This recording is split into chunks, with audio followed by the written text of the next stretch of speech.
بسم الله الرحمن الرحيم. الحمد لله رب العالمين، والصلاة والسلام على خير خلقه محمد وعلى آله وصحبه وسلم ومن تبعهم بإحسان إلى يوم الدين. ربنا لا تزغ قلوبنا بعد إذ هديتنا وهب لنا من لدنك رحمة إنك أنت الوهاب. براني برز خوشويست، السلام عليكم ورحمة الله وبركاته. لما حاضري أو شومان ئاما ژبە بابەتێکی زۆر گرنگ ئەکەین کە دەبینین خەریکە ئەمڕۆ ئەوەی کە باسی ئەکەین و ئاماژەی پێ ئەکەین خەریکە لای موسڵمانان لاواز ئەبێت لە لای هەندێک کەس هەر بە ناوی دینەوە لەوانەیە هەر کاری پێ نەکرێت، کەچی لە ئەسڵی ئیسلامیشدا پێگەیەکی زۆر گرنگی هەیە کە ئیسلام بەبێ ئەم بەشە تەواو نابێ و نەخستانە. ئەویش بریتە لە پێگەی سونەت لە ئیسلامدا. بەداخەوە فعلەن زەیداخە کە ئینسان تەئەسوفی بۆ بخوات. هەندێک کەس لێرە و لەوێ باس لەوە ئەکەن کە قورئان کیفایەتە و بەسە. سنەتیان زۆر بچووک و گچکە کردیتەوە کە کاریگەرێکی ئەوتۆی نییە لە ئاینی پیرۆزی ئیسلامدا. با گوێ بگرین لە ئایەتەکانی پەروەردیگار چۆن باس لە پێگەی سنەت ئەکات لە ئیسلامدا.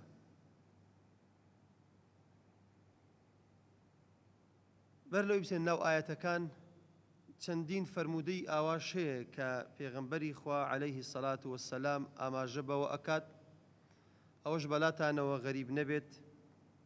پێغەمبەری خوا عەلەیهی سەڵات وەسسەلام هێشتا خۆی هەر لە حەیاتدا بوو، وەکو موعجیزەیەک کەرامەتێک بۆ ئەو پێغەمبەرە عەلەیهی سەلام ئاماژەی بەوەدایە کە سەردەمێک دادێت خەڵکانێک پەیدا ئەبن هەر بە ناوی دینەوە ئەڵێن سونەت گرنگ نییە، دەڵێن ئەو شتەمان لا قبوڵ نییە چونکە لە قورئاندا ئاماژەی پێ نەکراوە.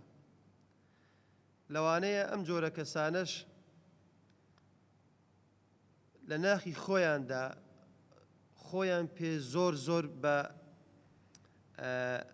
موسڵمان و خواناس و دڵسۆز و موخلیسی ئەو دینە بزانن، کەچی لە ئەسڵدا پێچەوانەکەی دروستە کە ئەوانە دوورن لە ئیسلام. ئەمانە ئەیانەوێت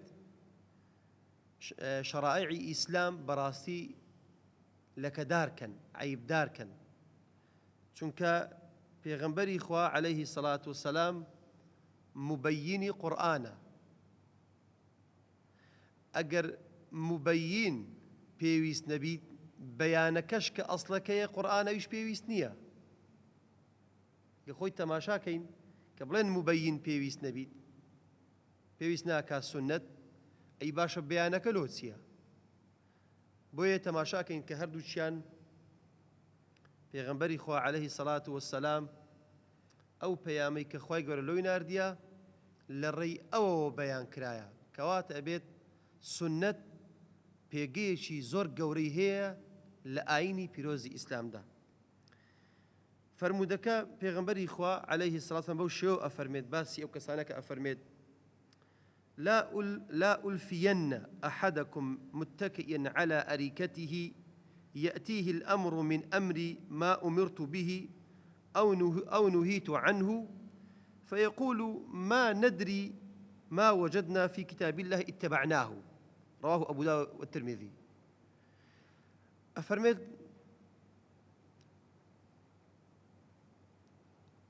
کەسانێک پەیدا ئەبن، خەڵکانێک پەیدا ئەبن، کاتێک کە ئەمرێکی منیان پێ ئەگات، کاتێک کە نەهیەکی منیان پێ ئەگات لە ئەمر و لە نەهی، ئەڵێت وەڵڵاهی ئەو شتەمان لە قورئاندا نەدۆزیتەوە و دەستمان نەکەتی، یعنی ئەتۆ لە چی هینایە؟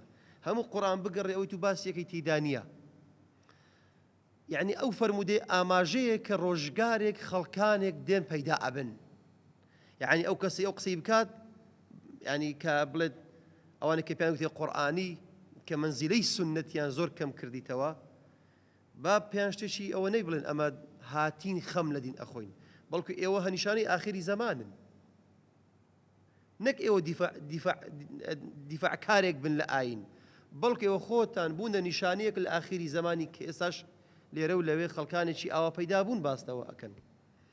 بۆیە پێغەمبەری خوا ئەفەرمێت عەلەیهی السەلام فەرمێت کە فەرموودەکە أبو هريرة وما نجريت فرميت أنه قال صلى الله عليه وسلم قال تركت فيكم شيئين لن تضلوا بعدهما كتاب الله وسنتي ولن يتفرقا حتى يرد علي الحوض. خۆشەویستان، قورئان و سنەت لێک جیا نابنەوە، لەن یەتەفەڕەقا، دڵنیا بە لێک جیا نابن، لێکی جیاکەوە ئەو ئاینی کە ئێستامە ئەو عیبات و خوانسەی کە فێری بووین هەمووی لێک هەڵەوەشێتەوە ئەگەر لێشیان جیاکەینەوە. لەن یەتەفەڕەقا، لەن تەماشەی لە حیزەکە وربنەوە، لەن ئەداتی نەسبە، نەفی توكيد النفي في الاستقبال، يعني لآين دجدا بيت بحياة شتيشي وانا بيت أم دوشتانا ليك زيابنوا كتاب الله والسنة. نفي مؤكد في الاستقبال، يعني النفي كقطعية برانديتيا وبهي شويك ليك زيابنوا حتى يرد علي الحوض. فرمع أنت أوقات رجي قيامة دادين حتى أوقات فرمع دقنا سر حوزي كوسريش قرآن والسنة ليك جانبنوا. ئەگەر بێت و سەیری ئاەتەکانیش بکەین، ئەو ئاەتانەی کە ئاماژە بەوە ئەکەن پێگەی سونەت لە ئیسلامدا، ڕۆڵ و دەور و کاریگەری سونەتی پێغەمبەر صلی الله علیه و سلم لە ئیسلامدا. سونەت خۆشەویستان ئەگەر تەماشای لەفظەکەن، السنة في اللغة الطريق، يعني ڕێگە و ڕێچکە کە دەڵێن ئەوە سنەتی پێغەمبەرە صلى الله عليه وسلم، يعني ڕێگەی پێغەمبەرە عليه الصلاة والسلام، ئەو شوێنەیە کە ئەو پەیدا ڕۆیشتیە، ئەو پەیامەیە کە ئەو هەڵی گرتیە. ئەو قورئانە خۆ ئەگەر پێغەمبەر عليه السلام بەیانی نەکردبایە چێ بە عەقڵی زەعیف و لاوازی ئێمە ئەیتوانی لە پەیامی خوا تێبگات؟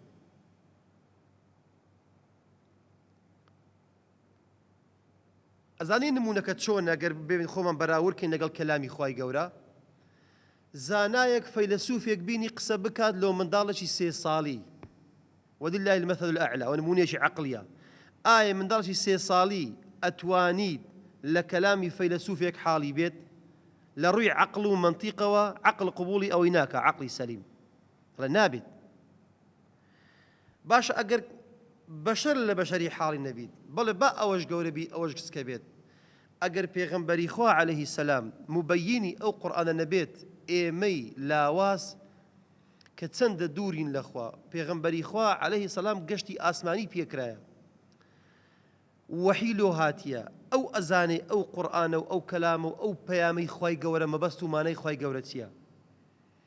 لێ ئەبێت ئەگەر بڵین تەنها قورئان پەیڕەو بکەین، بەشێکی زۆری ئیسلامەتی لەدەست ئەدەین، چونکە ئەوەی کە لە قورئان پەیامێکی مجمەلە، پێغەمبەری خوا ئەتە مفەسەلە، تەفسیلی ئاەتەکانی دایە، بەیانی کردین.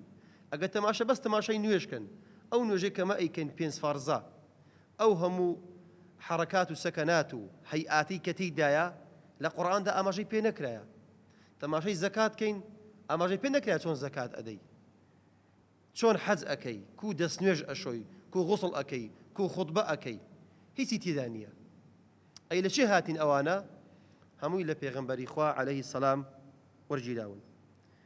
خوای گەورە ئەفەرمێت خۆشەویستان وأطيعوا الله والرسول لعلكم ترحمون. ئەگە بەس تەماشا ئایا دەکەین وأطيعوا الله والرسول لعلكم ترحمون. خوای گەورە ئیطاعەی خۆی لەگەڵ ئیطاعەی پێغەمبەر صلی الله علیه و سلم ڕەبط کردیە بە یەکەوە. لزماني عربي بچی هنا بواوي عطفي هنا خۆشەویستان ئەمرازی ڕەبط بەستنەوەی ڕستە و جوملە بەیەکەوە عطف ئێمە چەند ئەداتێکی عطفمان هەیە کە زیاتر لە 8 ئەداتی عطفن یەک لەوانە واوە ئەڵێ الواو لمطلق الجمع مطلق الجمع يعني کۆکردنەوەی دووشت بەیەکەوە لە یەک ئاست و لە یەک کات و لە یەک ئاندا بۆ نمونە ئەڵێ دەخەلە زەید و عەمڕ يعني هەردووک پێکەوە هاتنە ژۆر یەک لە پاش ئێکی نەبوو خوا فەرمێت وأطيعوا الله والرسول بواوي عطفي هنايا يعني إطاعي خوا إطاعي بيغمصن بيكون ليك آنو ليك ساتو ليك كاتدا يعني ليك جيابو نوايا نية أتناك بلي أمن ليرة إطاعي خواكم بلام ليرة دا إطاعي بيغمبرناكم صلى الله عليه وسلم محال اشتواكا خواي قورا أمين آمين خواي قورا فرميت ومن يطع الله والرسول ليرش بهمان شيو بواوي عطفي هنايتوا هەر کەسێک فەرمانڕەوایی خوای گەورە بکات و فەرمانڕەوایی خوای گەورە فەرمانەکانی خوای گەورە بەجێ بکات و ئی پێغەمبەریشی لەگەڵ یعنی بەیەکەوە لە یەک کاتدا چێ ئەم کەسە فأولئك مع الذين أنعم الله عليهم من النبيين والصديقين والشهداء والصالحين وحسن أولئك رفيقا ئەها ئیطاعەکردنی پێغەمبەر عەلەیهی سەلام لەگەڵ ئی خوای گەورە کە بەیەکەوەی هینایە ومن يطع الله والرسول ڕێک بەواوی عەطفی هینایە یعنی ئیطاعەکردنی خوا و پێغەمبەر لە یەک کاتدا لە ئەمر و لە نەهی ئەو کەسە ئەبێتە یەکێک لەوانە لە هاوڵی پێغەمبەران زانشی گوتیە نەیفەرموویە ینی هاوڵی بەس پێغەمبەر سەڵەم فەرمێت هاوڵی پێغەمبەرانە ئەبێتە چێ یەکێکە لەو کەسانی کە نیعمەتی بەسەردا ڕژاندوون چێن نیعمەت بەسەر چێ نعمەت ڕژاندن بەسەر پێغەمبەران سەلامی خوایان لەسەر بێت لە گەورەترین پلەی نیعمەتدانا لە دووی ڕازگۆیان شەهیدان ساڵحەکان و حەسونە ئولایکە ڕەفیقا ئایا ڕەفیقایەتی و دووساتی هەیە لەوانە باشتر بیت ئینسان چۆن کاتێک ئەبیتە ڕەفیق و هاوڵی پێغەمبەران شەهیدان ڕازگۆیان ساڵحان و نیعمەتی ئەو هەموو سنفانەشی بەسەردا ئەڕژێت ئەو کەسەیە کە ئیطاعی خوا و پێغەمبەری خوا ئەکات یعنی فەرمانی هەردووکان وەرئەگریت فەرمانی خوا و فەرمانی پێغەمبەر لە چێن دەر ئەمری کرد لە چێن دەر نەهی کرد ئەوە جێبەجێ بکەیت نەک بڵێ کاکە ئەوە لە قورئان دانیەت ئەوت لە شێ هینایە ئەوە حەدیثە لەوانەیە مەسەڵەن بڵێ وە نەبیت چێڵێ ئەوە ڕاستە ئەها بەو ناوانە دێن ینی پێگەی سونەت تەماشا ئەکەن لە ئیسلامە کەم ئەکەنەوە ئەوەش هەدەف و ئامانزی خوان هەیە خۆشەویستان ئەمەش بەڕاستیش تەشویه و شێواندن و دەستێوەردانە لە دین بە ناوی دین بە معنایەشی تر دژایەتیکردنێکی ناڕاستە و خۆی دینی ئیسلامە بەو ناوە لۆیدن بۆیە خوای گەورە هەر ئەو خوای کە خاوەنی ئەو کەلامەیە پێمان فەرمووی وما ئاتاکم الرەسوول فخذوه وما نهاکم عنه فانتهوا شتێک ئەگەر پێغەمبەری خوا عەلەیهی سەلام پێی گوتن بیکەن و مەیکەن فەرمێ بیکەن ئەو شتێک کە گوتی مەیکەن مەیکەن وما ئاتاکم الرەسوول ئەها لێرە خوای گەورە هەر ناوی خۆشی نەگوێ فەرمێ ئەوەی کە پێغەمبەر پێتان ئەسەڵام ئەوەی کە بۆتانی دینیت ئەوەی کە بۆتان ڕۆ نەکاتەوە فخذوه وەریگرن ئەمریشی کردیە وما نهاکم عنه فانتهوا بەنەهیش کە شتێک پێی گوتن مەیکەن ئەفەرمێ مەیکەن هەر نەک بۆش خوای گەورە ئیطاعی پێغەمبەر صلی الله علیه وسلم بە ئیطاعی خۆی دانایە ومن يطع الرسول فقد أطاع الله ئەگە بپرسین هەلەو کەسانە کاکە چێ ئیطاع و گوێڕالی خوای گەورە ئەکات دەی بڵێن ئەو کەسەی کە گوێڕالی پێغەمبەری خوای هەر ئەو کەسەیە گوێڕالی خوای گەورەش ئەکات سەیریکەن خوای گەورە چۆن ئەمانەی هەمووی تێکدا بەستۆتەوە لەم ئاەتەکە فەرمێت من يطع الرسول فقد أطاع الله ليرة حرفي قد لزماني عربي أجر تسوسر فعل ماضي يفيد التوكيد والتحقيق فقد أطاع الله یعنی ئەو کەسە لە هەموو کەس باشتر گوێی ڕالی خوای گەورەی کردیا کە ئیطاعی پێغەمبەری خوای کردی صلی الله عليه وآله وسلم. خۆشەویستان، هەر بە ملەخەسی تەماشای ئەم ئاەتانەکەین ئەگەر بە تەفسیرێکی سادەش تەماشایەکەی ئەو ئاەتانە معنایان هەندە وازەحە، هەندە ڕوونە، هەندە ئاشکایە، تەئویلات هەڵناگریت. لەفظەکانی هەڵ سەریحن ئەوەی گوێی لێ بیت ئەزانێت خوای گەورە لەم ئاەتانە چی ئەوێت، مەبەستی چییە. طبعا ئەگەر تەماشای قورئانەکەین لەم ڕۆوە سەدان ئاەت بە تەعبیری جیاواز لەو ئاەتانە خوای گەورە باسی منزیلەتی سنەتی پێغەمبەری خوای صلی الله علیه و سلم کردێ لە ئیسلامدا. بۆیش تەماشاکەین لە فەرمودەیدا هاتووە کە پێغەمبەری خوا ئەفەرمێت ئینسان بەردەوام بە سنەت لە خوای گەورە نزیک ئەبێتەوە. فەرمودەکە قودسیە. بەردەوام ئینسان بە سنەت لە خوای گەورە نزیک ئەبێتەوە، هەتا ئەو کاتێ وەی لێدێت خوای گەورە ئەفەرمێ ئەو کەسی کە بەردەوامە لەسەر سنەتی محەممەد عەلەیهی سەلام ئەڵێ بۆی دەبمە ئەو چاوەی کە پێی ئەبینیت، پێی دەبمە ئەو دەستەی کە ئیشی پێ دەکات، بۆی دەبمە ئەو پێی کە پێی دەڕوات. یعنی هەموو ئەندامەکانی لاشی ئەو ئینسانە بۆ من ئەسڵحێن،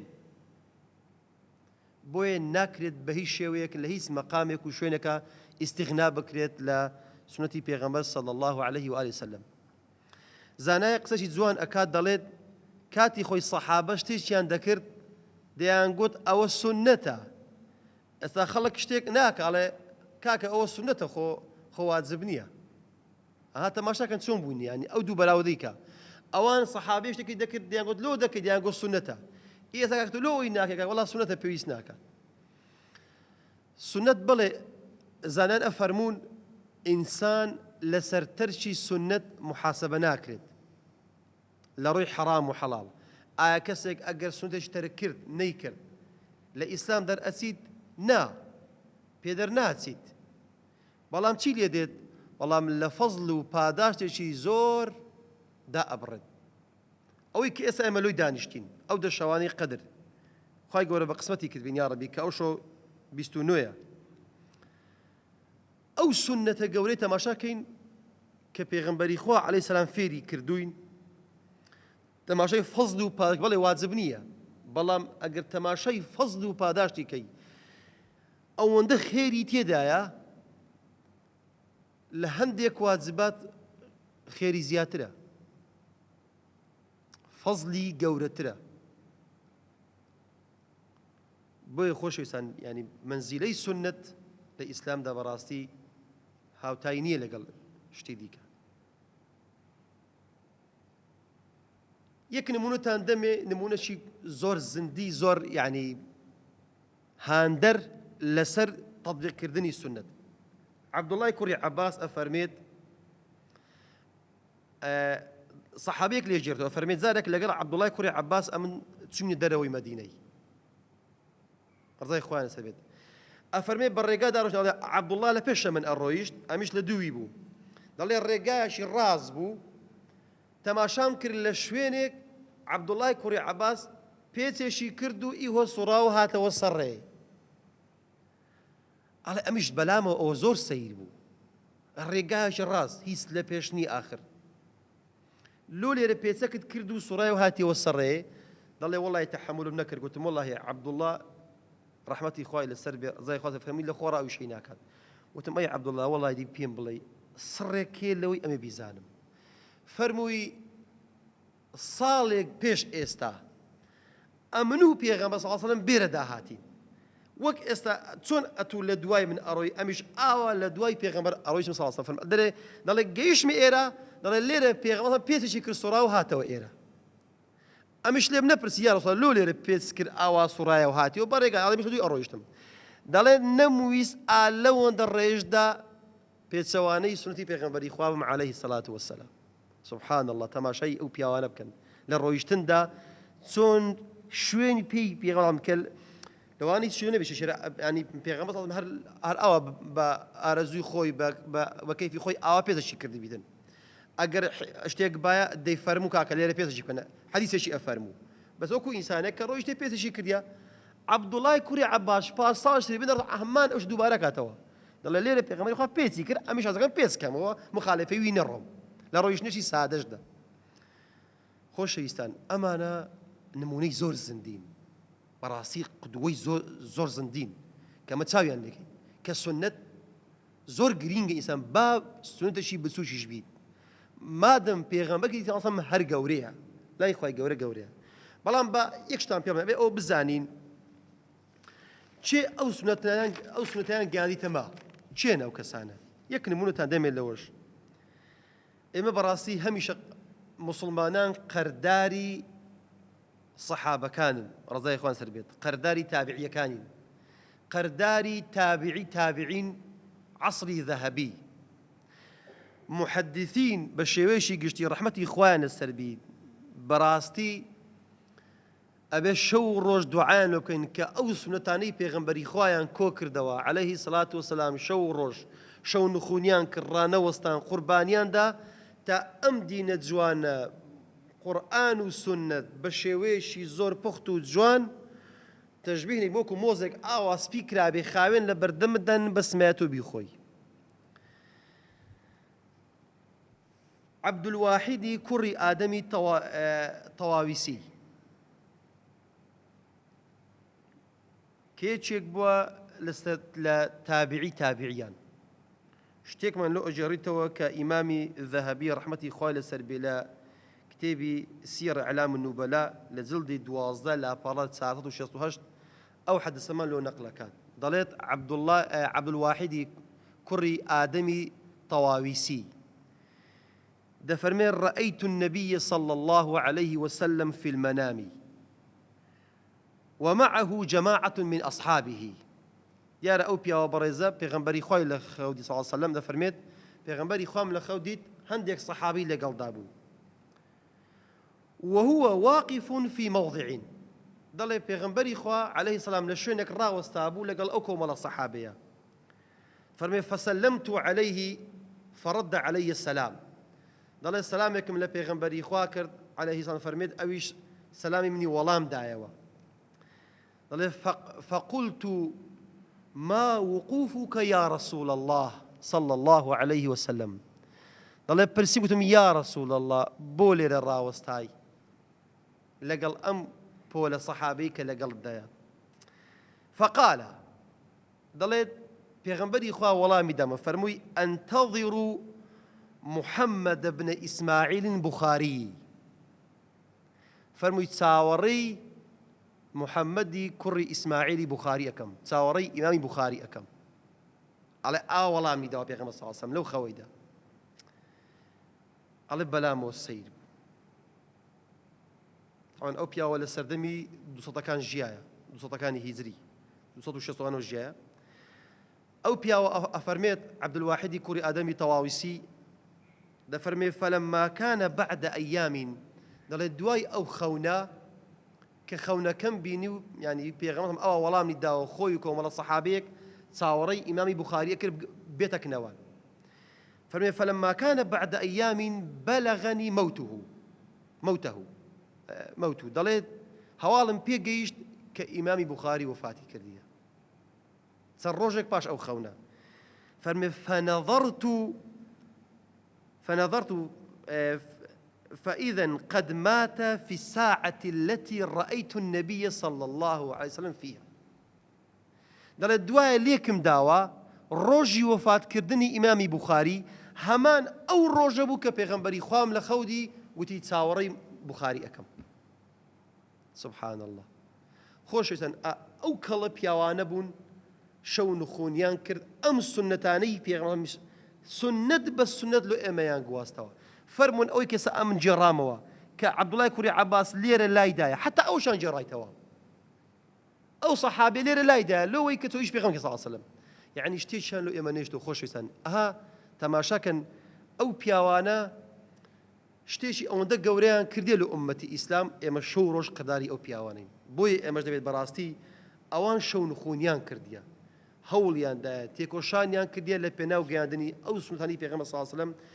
با ئێمە هەوڵ دەین ئەو سنەتانی پێغەمبەری خوا زیندوو کەینەوە دەستبەرداریان نەبین و کۆ فەرمێت عەضوا عەلەیها بالنەواژیض با بە کەڵبەی ددان تند بیان گرین چونکە چەندی لە سونەت دوورکەویەوە بەخوا ئەوەندە لە دینی خوا دوور ئەکەویەوە.